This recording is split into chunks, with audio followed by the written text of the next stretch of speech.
Hi friends, எல்லோரும் எப்படி இருக்கீங்க? நான் ரொம்பவே சூப்பராக இருக்கேன். இன்றைக்கி இந்த வீடியோவில் என்னோடய ரெகுலர் கஸ்டமர் ஒருத்தவங்க ஒரு 5 saree கொடுத்துருந்தாங்க.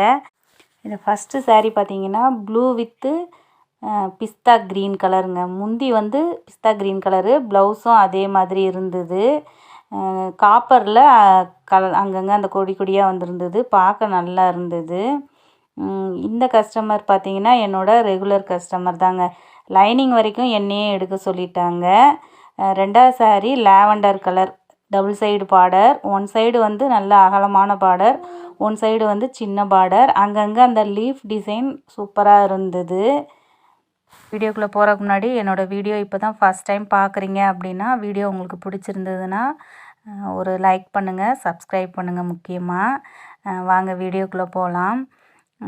இன்றைக்கி பார்த்தீங்கன்னா இந்த 5 ப்ளவுஸுக்குமே நான் ஃபஸ்ட்டு ப்ளவுஸ் துணியை கட் பண்ணிட்டேன். சாரியில் இருந்த ப்ளவுஸ் துணியை கட் பண்ணி எங்கள் வீட்டுக்கார்ட்ட காலையிலேயே கொடுத்து விட்டுட்டேன், லைனிங் எடுத்துகிட்டு வர சொல்லி. அதுக்குள்ளார நான் இந்த 5 சாரிக்குமே ஓரம் அடித்து கொடுத்துட்டேன். அப்புறம் ஒரு ஆல்ட்ரேஷன் ஒர்க்கு, அந்த பாப்பா வந்து ஒரு 4 சுடியும் 4 பட்டியாலா பேண்ட்டு ரொம்ப பெருசாக இருக்குங்கக்கா, அதை தச்சு கொடுங்க அப்படின்னு சொல்லியிருந்தது. அவர் வர்றதுக்குள்ளார அந்த ஒர்க்கை முடித்து வச்சுட்டேன். அதுக்கப்புறம் ப்ளவுஸ் எல்லாம் கட் பண்ணிடலாம் அப்படின்னு எடுத்து போட்டேன்.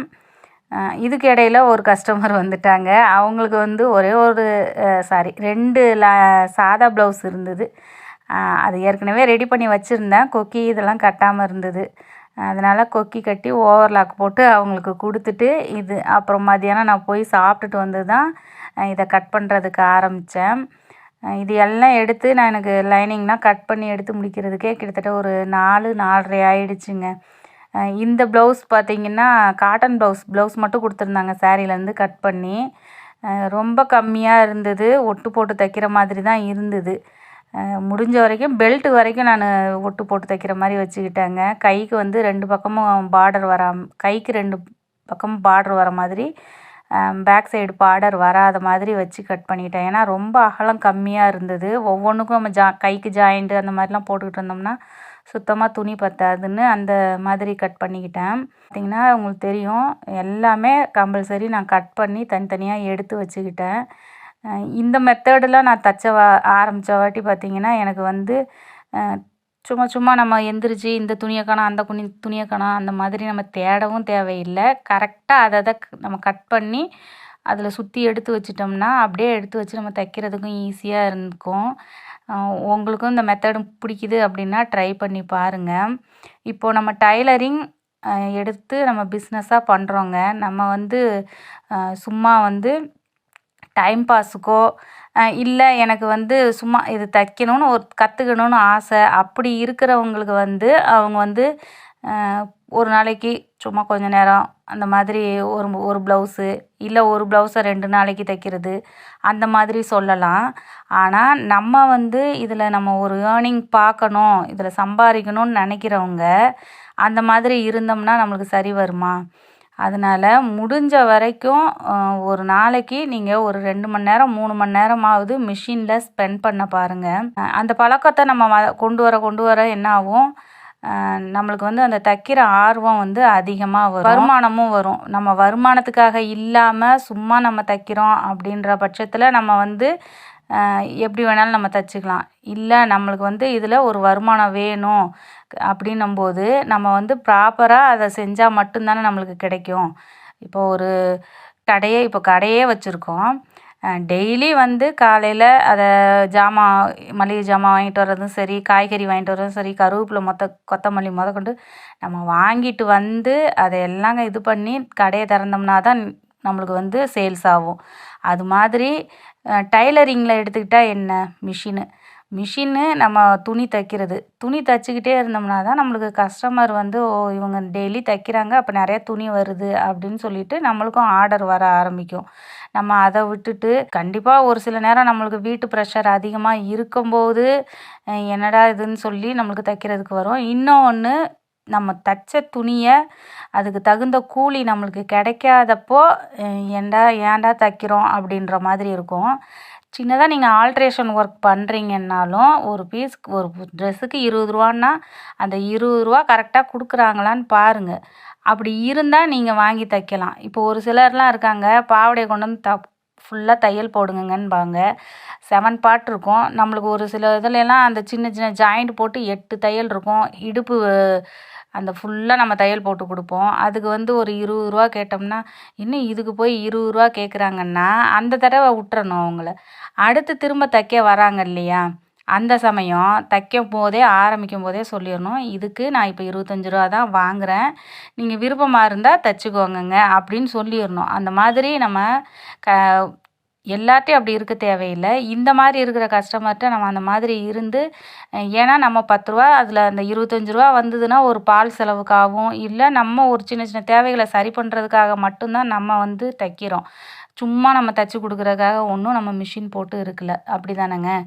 அதனால் அதாவது கஸ்டமருக்கு தகுந்த மாதிரி நம்ம வந்து காசு எப்படி கொடுக்குறாங்க அந்த விஷயங்களையும் நம்ம பார்த்தோம்னா பார்த்திங்கன்னா ஈஸியாக தைக்கிறதுக்கு நம்ம அடுத்து அந்த தையல் தொழிலில் வெற்றி அடைகிறதுக்கு இதுவும் ஒன்று. இன்னொன்று சோம்பேறித்தனங்க. கண்டிப்பாக நம்மளுக்கு இருக்கவே கூடாதது என்னன்னு பார்த்தீங்கன்னா சோம்பேறித்தனம் தான். சோம்பேறித்தனம் இருந்ததுன்னா சுத்தமாக முடிஞ்சு போச்சு. இங்கே நம்ம தைக்கிறதுன்னு இல்லை, வீட்டிலையே கூட பாருங்கள், இப்போ ஒரு 4 பாத்திரம் இருக்கும்போதே கழுவாமல் விடுவோம். அது தொட்டி நிறைய ரொம்பின வாட்டி ரொம்ப மலப்பாக இருக்கும். அதுவே நம்ம 4 பாத்திரம் இருக்க நம்ம ஒரு வேலை செஞ்சுட்டு இருக்கும்போதே கழுவிட்டோம்னா அந்த இடமும் சுத்தமாக இருக்கும். நம்மளுக்கும் அந்த பாத்திரம் கழுவணுமா, அந்த வேலை செஞ்சோமான்ற ஃபீலே இருக்காது. அதே மாதிரி தாங்க டைலரிங்கில் உங்களுக்கு இன்றைக்கி 2 ப்ளவுஸ் வருது, இன்றைக்கி உங்களால் 2 ப்ளவுஸ் தைக்க முடியும்னா தைச்சிடணும். அதை தைச்சி நம்ம எடுத்து வச்சிட்டோம்னா தான் அடுத்து இன்னொரு கஸ்டமர் நம்மள்ட்ட வந்து துணி தைக்க கொடுக்குறாங்க அப்படின்னாலும் நம்மளுக்கு ஆசையாக இருக்கும்.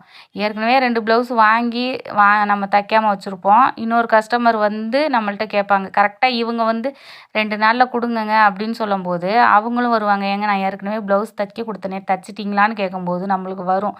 அந்த நேரத்தில் வர்ற ப்ரெஷர் பாருங்க, நம்ம மேலே வர்ற கோபம் தான். நம்ம அந்த நேரம் அதை செய்யாமல் வச்சுட்டு கஸ்டமர் வரும்போது ஐயோ நம்ம அதையும் தைக்கலை, இதையும் எப்படிடா தைக்கிறதுன்னு அந்த ப்ரெஷர் வரும்போது தான் மிஷினில் நம்ம உட்காந்து தைக்கிறதுக்கு உண்டான அந்த ஒரு இதுவே தடைப்படும்.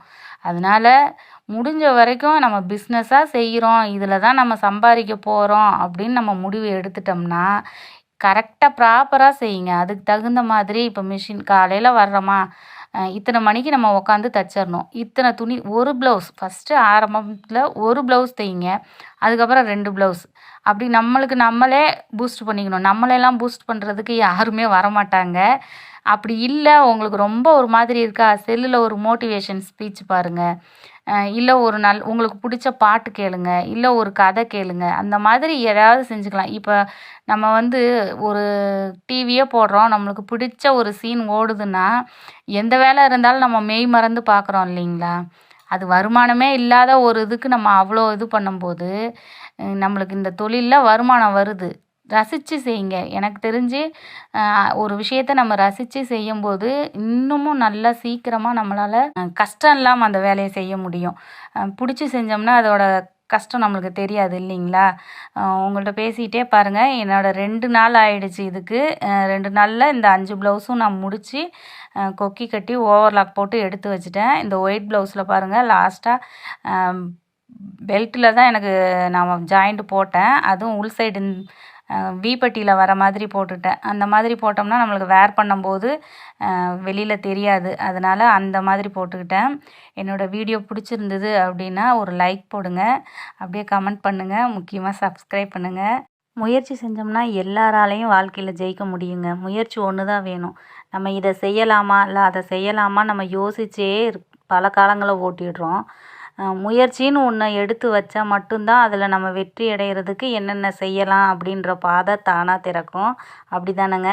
அடுத்த வீடியோவில் பார்க்கலாம். தேங்க்யூ.